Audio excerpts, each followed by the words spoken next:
Hey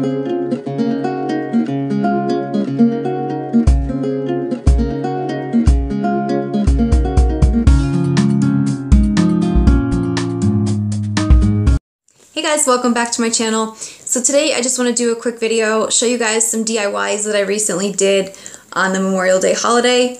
I've got some farmhouse bead garlands that I put together. I did quite a few bee skeps. I got started and then I just couldn't stop. I didn't do a tutorial on those. If you want to see how to do them, make sure you check out Kim at My Feathered Nest, and I'll put her video link down below. She kind of breaks it down step by step, makes it so easy.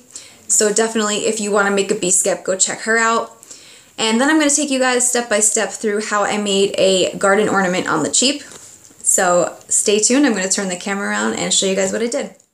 So here is how my bead garland turned out, and I ended up making two of these. I have a glass lamp in my living room also, and I just alternated between the small and the large ones. You saw I got these beads at Michael's, and then I just used some twine, which came from Walmart, and made a little tassel for the end. And I actually have them just looped together here with a hair tie. So yeah, I really am happy with how that turned out. I like the texture it adds to the clear glass lamp.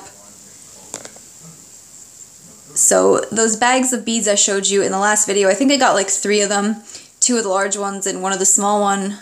And I ended up making 3 garlands, so I've got them on 2 lamps, and then I took 1 to my desk to kind of drape out of a bowl.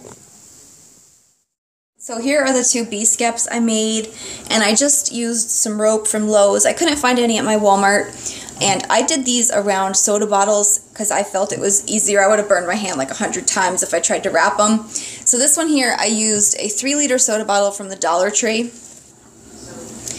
and I just cut off the top part you would drink out of, and then I cut it off about halfway down and just used hot glue. And then that's all marker, that way nothing actually goes in it. This little one here is made from a different kind of rope, but it was still from Lowe's, and this is a smaller water bottle size. And then because I liked these so much, I went ahead and did like a huge one. I'm going to take you down to my basement now and show you how I did that. So I've just got this one propped up on my workbench right now, and I made this one to try and see how it would do outside. So what I used underneath of this one, I used an old paint can that I cleaned out, and you can see from the bottom. This way I could take the bottom off and nail this from the other side.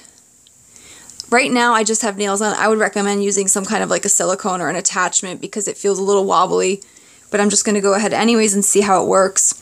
So I just wrapped a paint can, and then when I got to the top of the paint can, which was about here, I kind of like coiled it in on itself.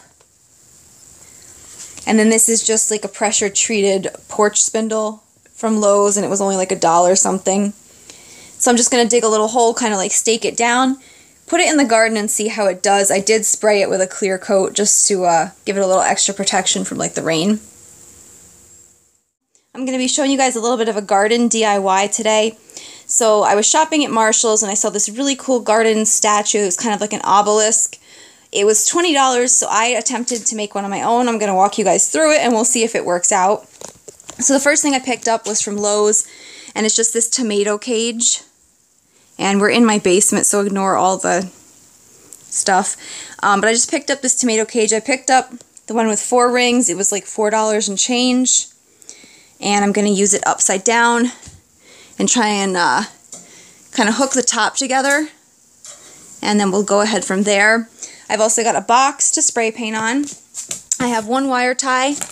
I picked up this finial, and this was $5 in store, and it's in the lamp section. I've got a pair of pliers, and then just some spray paint that I had left over. So all in all, I spent around $10 to make this project, so if it works out, it'll be half price. So what I'm going to do first is take these pliers. I'm going to go in here to the top of each of these and see if I can make a little loop. So I'm going to pause the camera right now, see how I can figure this out, and then let you guys know how it works. Alright, so we had a little change of plans. I couldn't bend them, so I just went a little crazy here with the zip ties. I ended up using 4, and I just cinched them together at the top.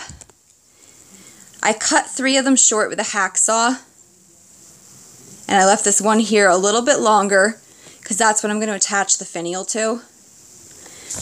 So this is the hacksaw I use, nothing fancy. It's one of those ones I got at a yard sale, but it's really good for cutting metal. And then this is the finial. I'm going to use some silicone adhesive because that's waterproof.